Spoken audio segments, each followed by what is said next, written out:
Drop into game number 1 on Apocalypse. Lores versus MAK. Yeah, Laura is up 2-0 in the set count coming into this set. So some confidence into MAK, who's sporting the defense stance on the Petra, just getting a little bit more of the defense. I believe you lose speed on Petra, so maybe not the biggest deal. I think Petra's plenty fast enough, and Laura's on the strength stance looking for that KO power. See what MAK is going to be able to do. Float around on his gauntlets. Okay.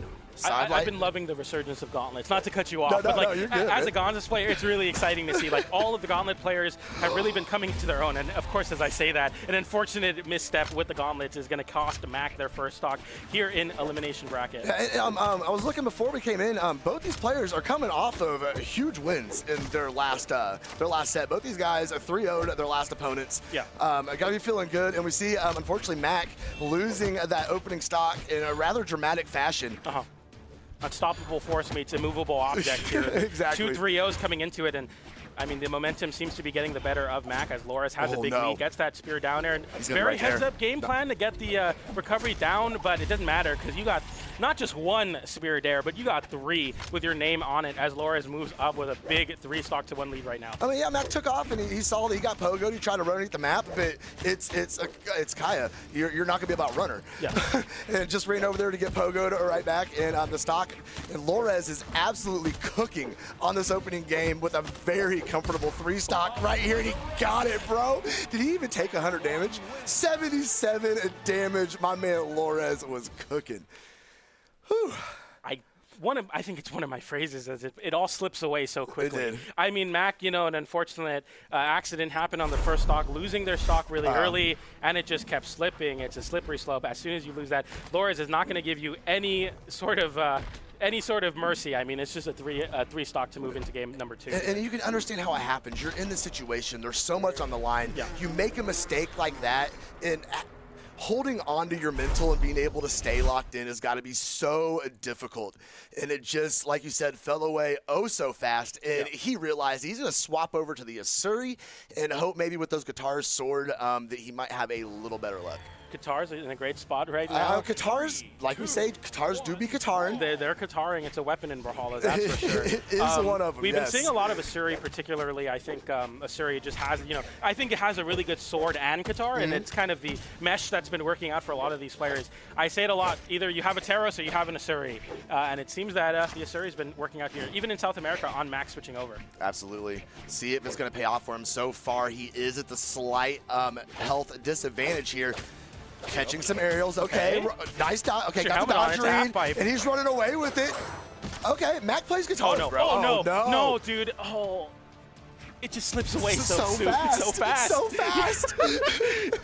I mean, that's just so rough. MAK went for a big extension off stage and maybe getting, you know, biting off more than they can chew. Going too far off, not touching the stage to get the resources back, and another very similar situation. They got a big open up, and it all just slips away. Lores getting the big recovery there. Not enough to KO on Apocalypse, but still. MAK, real close. MAK having some life. I mean, it's never over till it is, but I mean, Lores just playing so solidly here around the side platform. MAK can't find any control on the stage. Can't find those downers to scoop Lores, who dashes through the side stick. All too predictable for a man like him. The side air comes through on MAK, and this is looking rougher and rougher as the spear continues to find the success versus MAK. He cannot find any stage, any safety. There's no home for you here on Apocalypse when Lores has that spear out. I know it is my job to talk. Yeah. I am at a loss for words right now. He is getting absolutely picked apart by Lores. Gonna send him up and get the recovery. I don't think Lores is going to be able to get the 3-stock, but 1 stock in 2 games? That's wild. It is. I mean, this was, you know, as you were saying, immovable force, unstoppable object. It just, you know, it's too much, and Laura somehow making it back there. They were both on 3-0s before they got in here. It's just crazy to see what Lores is doing. Goes for the side air into the ground pound. MAK off stage, taps it in with the gravity cancel down light into ground pound. That's Kaya, so you're still in a bad spot. Gets the spike and the ground pound, but it's over now for MAK, who has an opportunity to take a stock. Maybe the down air comes in, not enough to KO. Still avoids the side air on the unarmed, and Lores now the one in the driver's seat with the down air. MAK has to get back to the stage and cannot. Lores takes another 3-stock in game 2. What just happened? Absolute domination. We're speechless, man. We're supposed to be talkers. They can't see us, but both of us are just standing here with our jaws literally on the desk. So we're probably going to see a third legend come out from MAK here. I would assume so. I mean, it didn't quite click. I mean, Laura has just continued and continued to get those hits, and we're seeing a switch potentially over to the Red Raptor for MAK, who took 544 damage taken, 199 dealt, 49% accuracy on the Laura's is Kaya. I'm like losing my words here. This is crazy.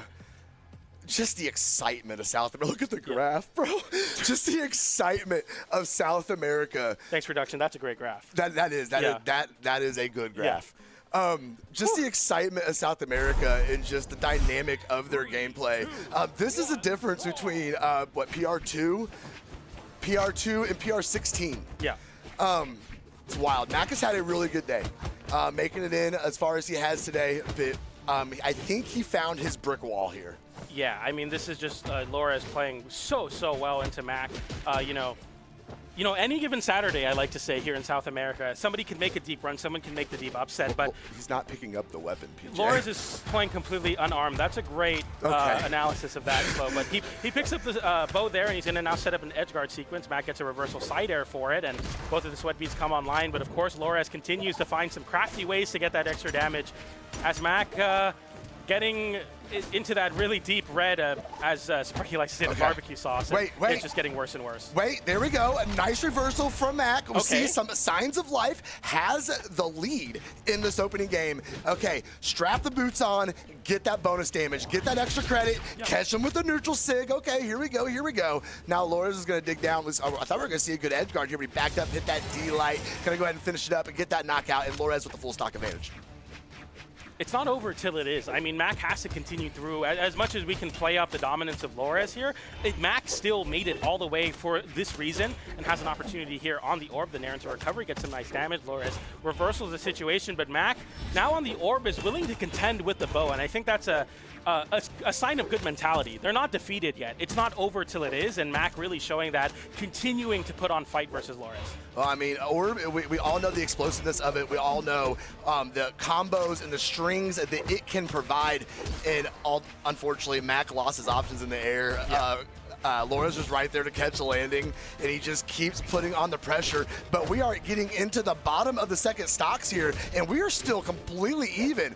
Okay, the Red Raptor might be the answer to put himself on the scoreboard here. He got the stock there, and now he is a one stock away from taking us into a game number 4. I did not think we were going to see this. For how dominant those games were, but I feel like a lot of the domination was on the back of MAK making big mistakes, and we haven't seen that yet in this game.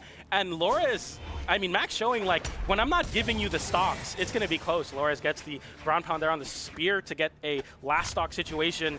MAK potentially on their tournament life on this stock, and Loras looking to move on into losers finals to face Kaina. A big moment here for MAK, who straps on the boots, as you said, and tries to make it work here. Oh no. Nice air. Okay. Gets back there, avoids the recovery on the bow. That's important for MAK. And now getting a little bit of that movement, that swagger back as you get back to the stage. But, you know, Loras has been playing pretty pokey with the side airs for the bow so far, and it's been working out very, very well. Really stifling a lot of that aggression on the side of MAK. Yeah, very good movement, very good light attack usage on this bow. And here comes the pressure right here. MAK being taken off stage, getting disarmed as he gets sent out there. Exclamation points coming out, able to get back up on stage. Orb in hand. Is it going to be enough to rack up some damage and get Loras into knockout range? Getting sent up into the stratosphere there is not going to work out very well, and getting that accomplished, however. Sidelight Sair, okay. Some big damage. That's going to be every sidelight there is just one step closer to that game for you. So want as MAK here. Every single orb connection, but the Sig out of the corner seals the fate as Loras moves on into elimination side finals with a very dominant game 1-2. A lot closer game 3, but not quite enough. I was really hoping he was going to get that one, because it was such an improvement for what we saw in the first 2 games, and you love to see the players adapt and be able